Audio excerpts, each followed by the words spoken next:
Hello मेरे प्यारे विद्यार्थियों, आपका मेरे चैनल में स्वागत है। जैसा कि हम लोगों ने जो है परसेंटेज पार्ट फर्स्ट पढ़ा था और अच्छे से क्वेश्चन भी वहां किए थे, थ्योरी भी आपको बताई थी। आज हम लोग उसी के टॉपिक की बात करेंगे, परसेंटेज की बात करेंगे, प्रतिशत की बात करेंगे और इसके सेकेंड पार्ट में जो बचे हुए और क्वेश्चन हैं अच्छे अच्छे करने जा रहे हैं।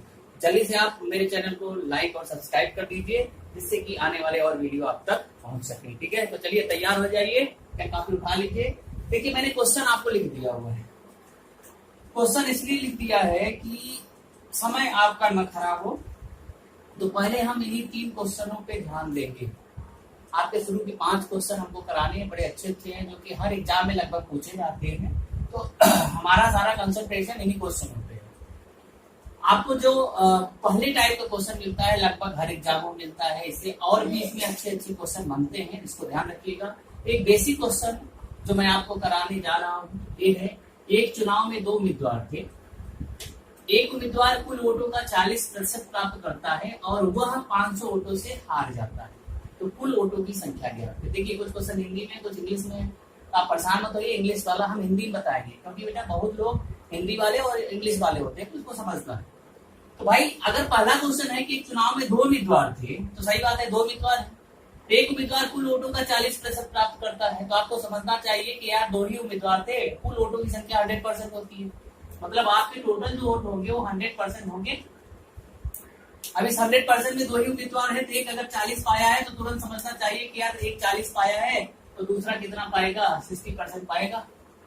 तो अगर ये 40% है और ये 60% है तो आप पूछा है और वह 500 वोटों से हार जाता है, इसका मतलब अगर ये 40% पाया है, 2 ही है, एक 60 पाया है, तो दोनों का जो गैप होगा वो कितने का होगा, 20% का होगा।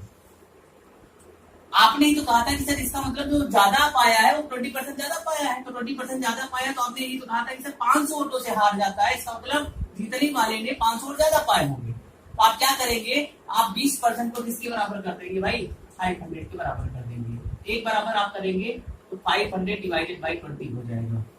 इसलिए आपने कहा था कि मुझे कुल वोटों की संख्या निकालना है, तो हमारे कुल वोट कितने हैं भाई, 100 है। इसका मतलब आप 100 की वैल्यू निकालिए, तो 500 डिवाइडेड बाई 20 × 100 हो जाएगा और इसको काटेंगे तो कितना आएगा, 20×100 और 5×50 कितना हो जाएगा, 2500।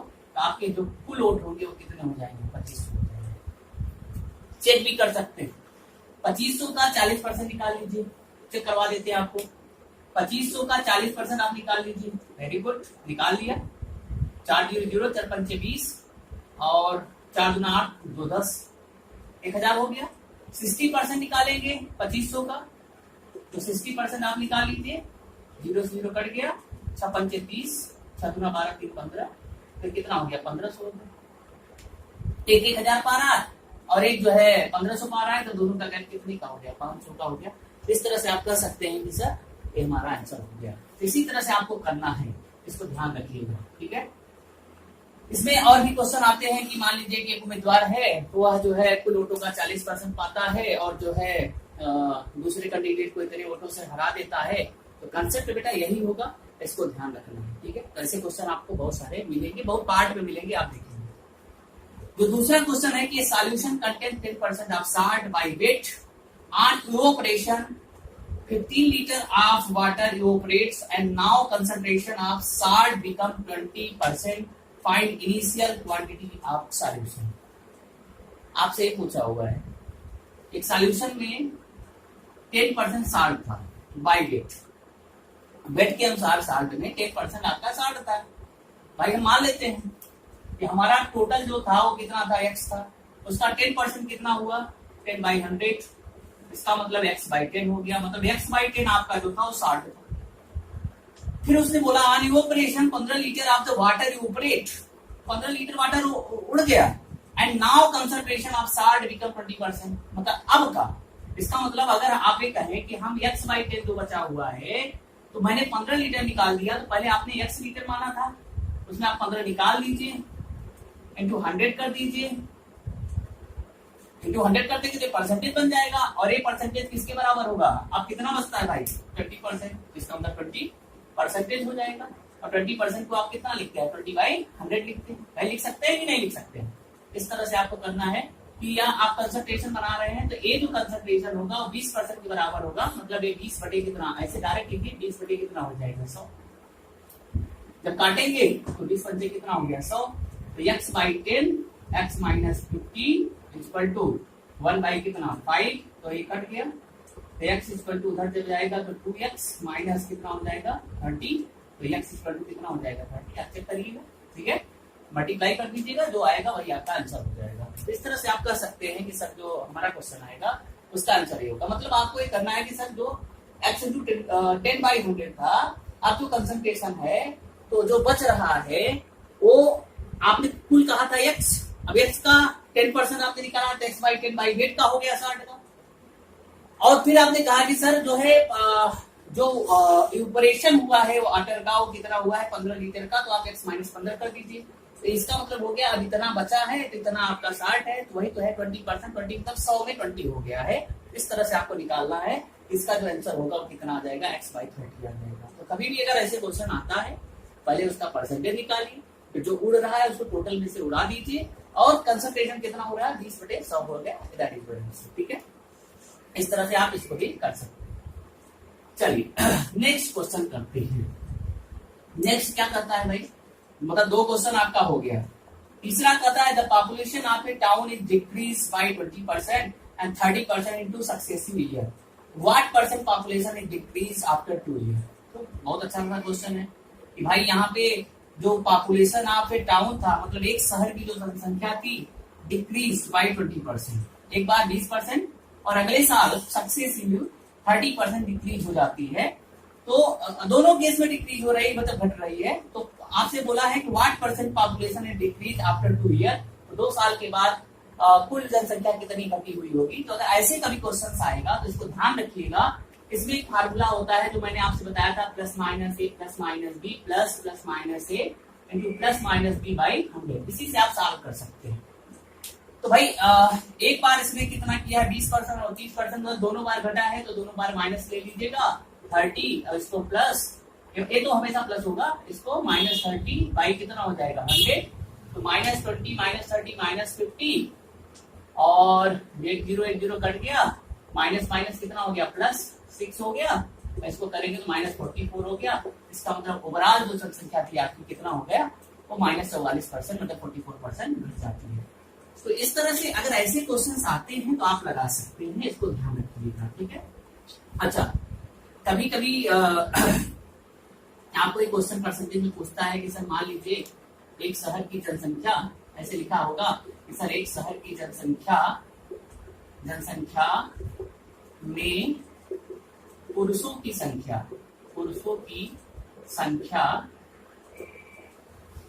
5% बढ़ जाती है, जबकि स्त्रियों की संख्या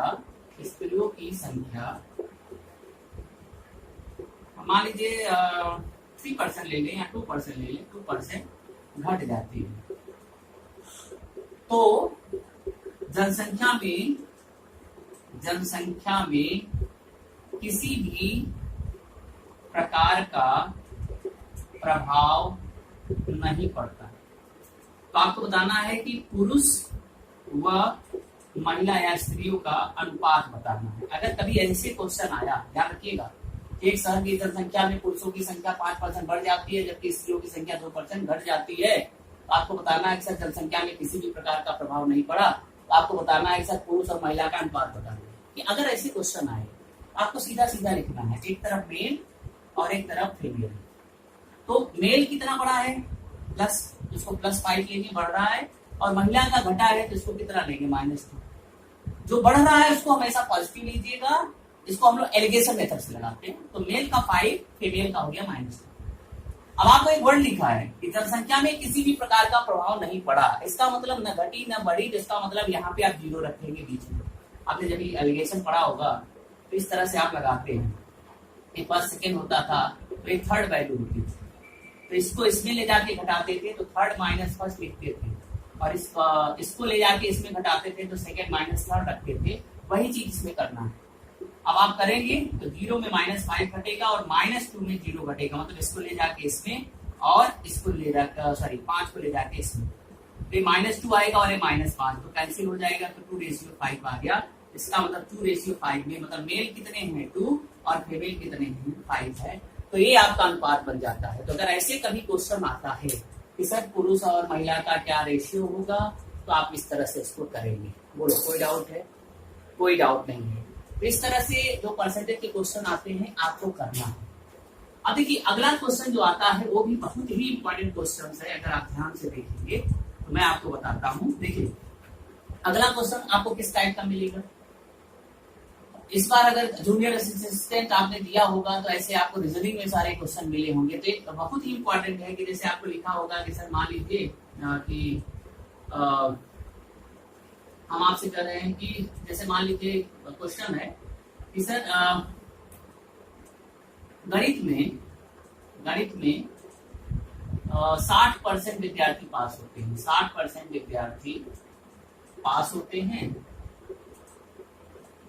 जबकि अंग्रेजी में 40% विद्यार्थी, मान लीजिए 20% विद्यार्थी पास होते हैं, जबकि दोनों विषय में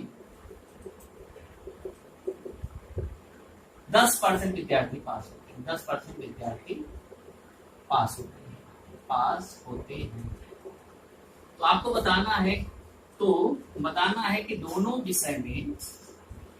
विषय में फेल हुए विद्यार्थियों का प्रतिशत कितना है। अगर ऐसे क्वेश्चन आ जाता है तो आपको कैसे लगाना। मैंने कहा कि गणित में 60% पास है, अंग्रेजी में 20% पास है और दोनों विषयों में 10% पास है। तो दोनों विषय फेल बताना है। सब पास दिया हुआ है, दोनों विषय में 10% विद्यार्थी पास होते हैं। अभी यहाँ सब पास दिया है तो आपको निकालना है क्या, फेल हुए विद्यार्थियों की संख्या। अब देखो इसको दो तरह से लगा सकते हैं, एक तो फार्मूला बेस लगा सकते हैं और एक जो है कंसेप्ट से लगा सकते हैं। देखो कैसे लगाते हैं। जैसे अगर हम आप वेन डायग्राम बनाए, ऐसे वेन डायग्राम बनाएंगे, इसको हमने मान लिया कि सर एक गणित है और एक हमारा अंग्रेजी है, कोई बात नहीं, आपने बना लिया।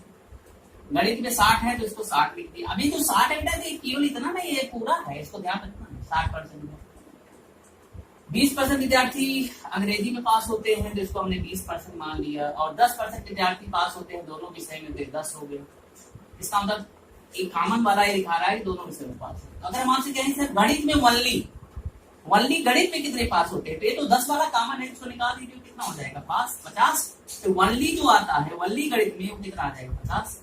यहाँ वनली कितना आ जाएगा, यहाँ वनली करेंगे तो 20 में 10 निकालेंगे तो कितना आ जाएगा 10 आ जाएगा। तो वनली 50 अंग्रेजी, वनली 50 गणित और वनली 10, ये तो टोटल हो गया 50 और प्लस 10, प्लस ये जो 10 दोनों में आया है इसको जोड़ देना है। तो 50 10 60 और 10 कितना हो गया 70। तो 70% विद्यार्थी कहीं न कहीं पास हुए हैं। तो आपको निकालना है कि कुल कितने विद्यार्थी दोनों विषयों में फेल हुए। तो 100 में आप 70 माइनस कर दीजिए, कितना आ गया 30%, और यही आपका आंसर हो जाता है। एक मेथड तो ये है जो आप इससे कर सकते हैं, एक मेथड तो ये है इससे भी आप कर सकते हैं, और दूसरा फार्मूला होता है कि सर दोनों विषयों में फेल अगर बताना है, दोनों विषय में फेल अगर निकालना है परसेंटेज में, तो आप लिखिए पहले विषय में पास प्लस दूसरे में पास और माइनस दोनों विषयों में पास। अब देखो पहले विषय में 60 थे, दूसरे विषय में कितना थे 20 थे, माइनस दोनों विषयों में कितने फेल थे 10 थे, तो 60 में 80 10 निकालेंगे कितना आ जाएगा 70%। आप एक फार्मूला बेस भी कर सकते हैं।